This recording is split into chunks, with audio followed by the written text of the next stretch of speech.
ओ शांति। आज 3 सितंबर 2024 के महावाक्यों के मनन चिंतन। प्यारा मीठे बाप दादा ने कहा, मीठे बच्चे, अब हमें किसी भी देहधारी से प्यार नहीं रखना। हम सब जा रहे हैं नई पावन दुनिया, और एक बाप से ही प्यार करना। देखिए, यहाँ प्यार शब्द यूज किया है। वैसे प्यार तो ठीक है, हम संसार में भी प्यार शब्द यूज करते हैं, पर हम गहराई में जाते हैं तो वो प्यार नहीं, मोह होता है। जब तक आत्मा आत्मिक स्थिति में स्थित नहीं हो पाती है, तब तक वो जो प्रेम और वो मोह है। आत्मा आत्मिक स्थिति में रहती है तो प्रेम करती है सबसे, और जब देह समझते हैं हम आत्मा अपने आप को, तो हम सबसे मोह होता है। हम कहते हैं प्रेम या प्यार है, पर वो मोह होता है। प्रेम में कभी रोना धोना नहीं होता है। जब देवता लोग होते हैं, शरीर छोड़ के जा रहे होते हैं, तो परिवार वाले या जो शरीर छोड़ रहा है वो कोई रोता थोड़ी है। प्रेम है और समझ है। और आत्मिक स्थिति में स्थित होकर प्रेम करते हैं तो हम सारे ही संसार की सभी आत्माओं को एक समान प्रेम करते हैं। भेदभाव नहीं होता। मोह में क्या होता है? भेदभाव होता है। किसी से कम, किसी से ज्यादा, किसी से नफरत घृणा भी होती है। फिर दुख भी होता है। फिर या तो वो चीज मिलती नहीं है जिस आत्मा से हम प्रेम मोह करते हैं, तो या तो हम अपने आप को कष्ट पहुंचाते हैं या सामने वाले को कष्ट पहुंचा देते हैं। होता है ना, आज के संसार में देखा होगा। दूसरे को दुख देते हैं या स्वयं को दुख देते हैं।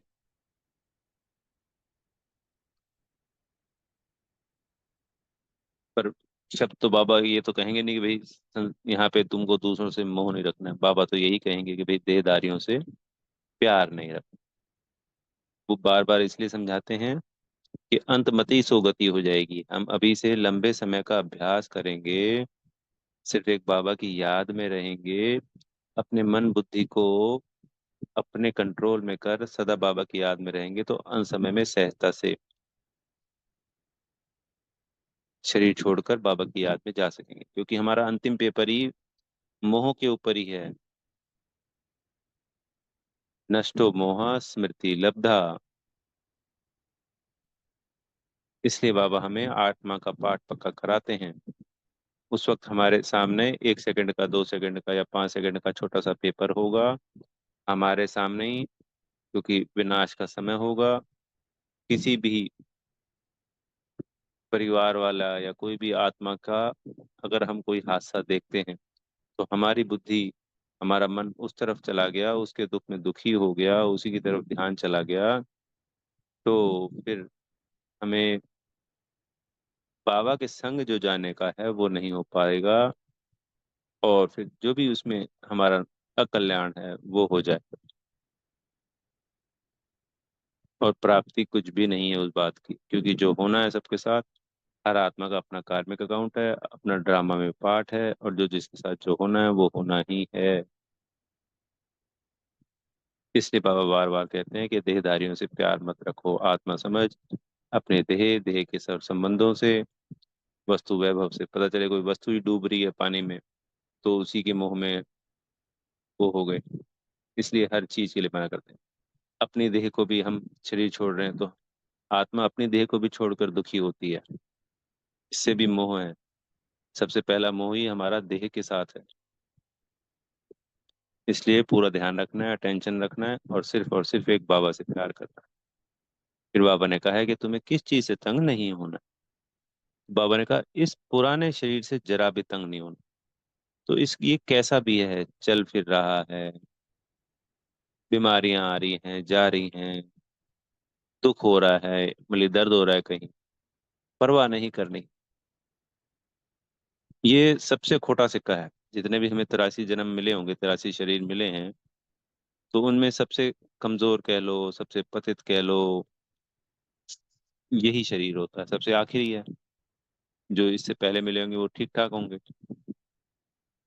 सत्युग के तो सतो प्रधान थे, शरीर की अवस्था भी सतो प्रधान, फिर सतो, फिर रजो, फिर तमो, और अब तमो प्रधान का भी अंतिम तमो तमो प्रधान। पर इसकी बहुत बहुत बेहद का धन्यवाद है इस शरीर का। इसने भगवान से मिला दिया। कहते हैं खोटा सिक्का भी काम आया था कभी, तो कभी नहीं, ये खोटा सिक्का ही काम आता है। क्योंकि उन सभी सतो, सतो प्रधान, रजो, तमो से हम भगवान से कभी मिल ही नहीं पाते। तो कितनी बड़ी काम करता है ये शरीर हमारे लिए। इसका धन्यवाद दिया करो। प्रकृति के 5 तत्वों को शक्तियों का, गुणों का दान दीजिए। अगर शरीर की कोई बीमारियां हैं तो लगातार बार बार रोज हम प्रकृति के 5 तत्वों को दान देते रहेंगे, तो उससे बना हुआ ये जो 5 तत्वों का शरीर है, उनका भी हम देनदार हैं। तो वो देनदारी चुकतू हो जाएगी दुआओं से। तो इस शरीर में कष्ट कम आएंगे, दुख कम आएंगे। फिर बाबा की याद से भी जो हमें विकर्मों का, 63 जन्मों की विकर्मों की वजह से इस शरीर का दुख अगर भोगना पड़ता है, तो वो भी कम हो जाएगा। फिर दूसरी आत्माओं को दुआएं देंगे, तो दुआओं का खाता बढ़ेगा। कल था ना, परसों की मुरली में दुआ दो वाला। तो ये सब चीजें मिलकर अगर हमारे को इस शरीर के द्वारा भोगना, ज्यादा भोगनी है, वो ऑटोमेटिकली ही कम हो जाएगी। दूसरों को दुआएं देना, बाबा की याद करना, आत्मिक स्थिति से अभ्यास करना, प्रकृति के 5 तत्वों को शक्तियां, गुण देना, इन सब से ये शरीर ठीक होता जाएगा। फिर बाबा को याद करना सहज हो जाएगा। और फिर बाबा की याद से हमें करंट मिलेगा आत्मा को, और वो आत्मा से करंट इस शरीर में भी जाएगा। और इसी में हमें सर प्राप्तियां होंगी बाबा से। तो इसका बार बार धन्यवाद भी करना है, कोसना नहीं है। और बाबा से नहीं कहना है इसको ठीक कर दो, इसको ठीक कर दो, ठीक कर दो। ये सब बाबा ने हमें फॉर्मूले बता दिए हैं। इन फॉर्मूलों को इम्प्लीमेंट करना है। ये तब है जब कोई आत्मा इस शरीर से तंग हो रही है, क्योंकि बाबा ने कहा कि भैया इससे जब जरा भी तंग नहीं हो। ये बहुत बहुत बहुत वैल्यूएबल है। इससे ज्यादा वैल्यूएबल शरीर कोई हो नहीं सकता। फिर हम 21 जन्मों की प्रारब्ध इस शरीर में बैठ के बना रहे हैं। 63 जन्मों के विक्रम हमें विनाश करने का सौभाग्य प्राप्त हुआ है। वरना सोचो कि विकर्मों के बोझे में दब दब के मर जाती है आत्मा।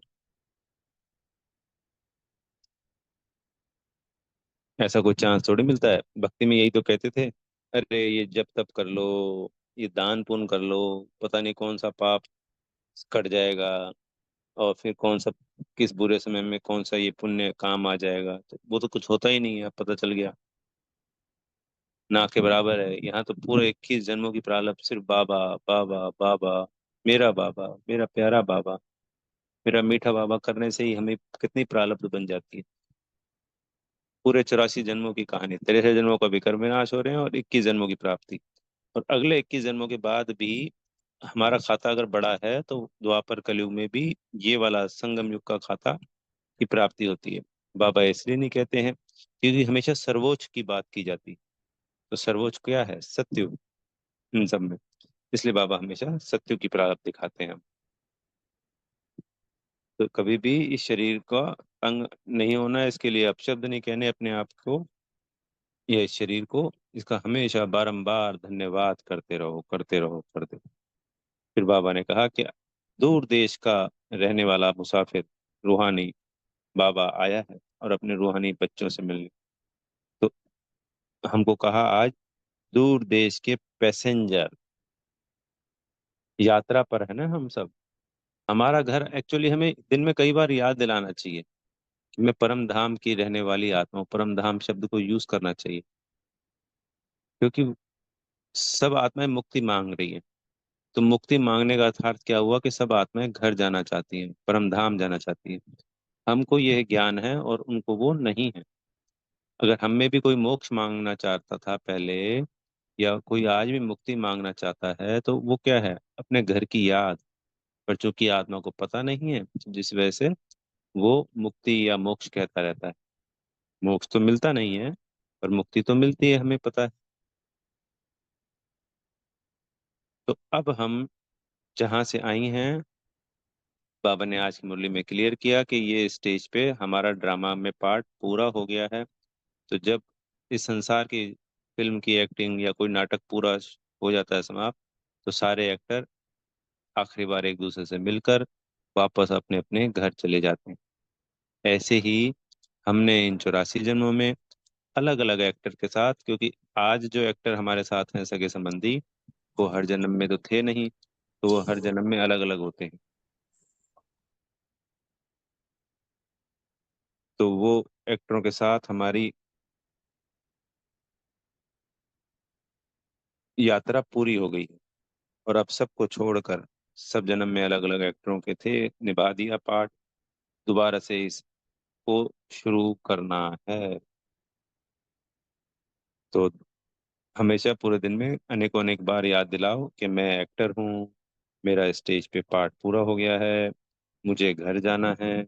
आज क्या बाबा ने कहा, हम रूहानी पैसेंजर हैं, तो मैं आत्मा रूहानी पैसेंजर हूँ। फिर बाबा ने ये भी क्लियर किया कि तुम यहाँ पुरुषोत्तम संगम युग पे पढ़ रहे हो, इसके अलावा बाबा कभी हमें पढ़ाते नहीं हैं। पुरुषोत्तम संगम युग को भी हमें बार बार याद करना चाहिए, दिन में अनेकों बार आत्मा परमात्मा के अलावा इन शब्दों को, सत्य को याद करना चाहिए। परम धाम अपने घर को अलग से याद करना चाहिए। इस पुरुषोत्तम संगम युग की महिमा करनी चाहिए। बाबा हमको इस पे कौड़ी से हीरा, पतित से पावन, एक मुरली में पतित पावन शब्द कितनी बार आता है, पर हम दिन में रिपीट ही नहीं करते हैं।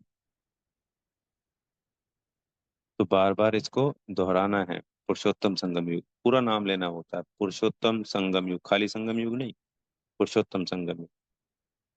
जो मुरली में शब्द आते हैं, इनको अगर हम दिन में कई बार याद करते हैं, तो उससे भी हमें प्राप्तियां होती हैं। ये नहीं पता क्या प्राप्तियां होती, बहुत ही कंफर्म। कहते हैं ना, मुरली का एक लाइन याद करो, तो उस लाइन में क्या है, प्राप्तियां ही तो छुपी हुई हैं। ये भगवान के कहे हुए महावाक्य हैं। उनके मुख से निकला हुआ ये एक एक रतन अगर हम दिन में कई बार दोहरा लें, तो अनंत प्राप्तियां इसमें छिपी हुई हैं। जैसे रतन है, एक छोटे बच्चे को दे दिया जाए या किसी गरीब आदमी को जिसको पता नहीं है कि उस रतन की क्या वैल्यू है, पर अगर वो उसके पास है, तो उस रतन की वैल्यू तो कम नहीं हुई ना, चाहे उसको ये नहीं पता कि ये उसको अरबपति बना सकता है। तो ऐसे ही ये ज्ञान रतन, जरूरी नहीं कि हमें हर बात पता ही पता हो। ये हमें पता है कि ये रतन है, ये परमात्मा के दिए हुए अविनाशी रतन। इससे हमारी अनंत प्राप्तियां हैं, जिसको हम गिन नहीं सकते, पद्म पद्म प्राप्तियां हैं। इसलिए इनको मनी मन दोहराना चाहिए, याद करना चाहिए। फिर बाबा ने आज कहा, आपके कदमों में पद्म है, पद्मों का छापा है, तो आप ही पद्मा पद्म सौभाग्यशाली आत्माएं कहलाती हो। तो आज इस सम्मान में, इस नशे में रहना चाहिए कि मैं पद्मा पद्म सौभाग्यशाली आत्मा हूँ। परसों संडे की मुरली में भी बाबा ने कहा था ना, वाह श्रेष्ठ भाग्य, वाह वाह भगवान की पालना लेने वाली श्रेष्ठ आत्माएं। तो ये हमें करना चाहिए। वाह मैं आत्मा, वाह वाह मैं पद्मा पद्म सौभाग्यशाली आत्मा, वाह वाह मेरा बाबा, वाह वाह मैं भगवान की पालना लेने वाली श्रेष्ठ आत्मा, वाह। इस तरीके से वाह वाह के गीत हमें गाने चाहिए। तो आज क्या कहेंगे, वाह मैं पद्मा पद्म सौभाग्यशाली आत्मा, वाह। आज की मुरली में ये है, मुक्तिधाम घर को याद करना, पुरुषोत्तम संगम युग को याद करना, इन बातों को याद रखना हमेशा। फिर बाबा ने कहा कि बाबा हमको बगुले से हंस बना रहे हैं। तो सोचिए, एक कितने वैल्यूएबल ज्ञान रतन है। अपने में और दुनिया के जो कलयुगी आत्माएं हैं, उनमें कंपैरिजन देखिए कि कितना फर्क आ गया। अपने ही जीवन में, जो बाबा का बच्चा बनने से पहले हमारा अपना जीवन था, उसमें और आज में जमीन आसमान का फर्क आ चुका है। 5 मिनट 10 मिनट इस पे विचार करना चाहिए, क्या थे और बाबा ने अभी क्या बना दिया, और अभी तो बन रहे हैं, अभी तो यात्रा चालू है। उससे फिर नशा चढ़ता है, उमंग उत्साह बढ़ता है।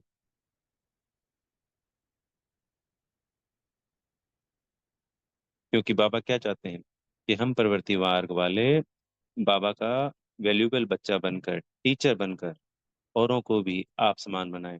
हम संपूर्ण हंस बनकर दूसरे बगुलों को भी हंस बनाएं।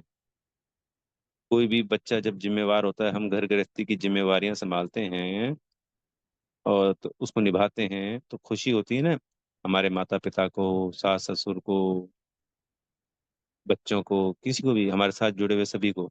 और हमको स्वयं को कितनी अच्छी अनुभूति होती है, कितनी शांति मिलती है जब हम वो जिम्मेवारी निभाते हैं।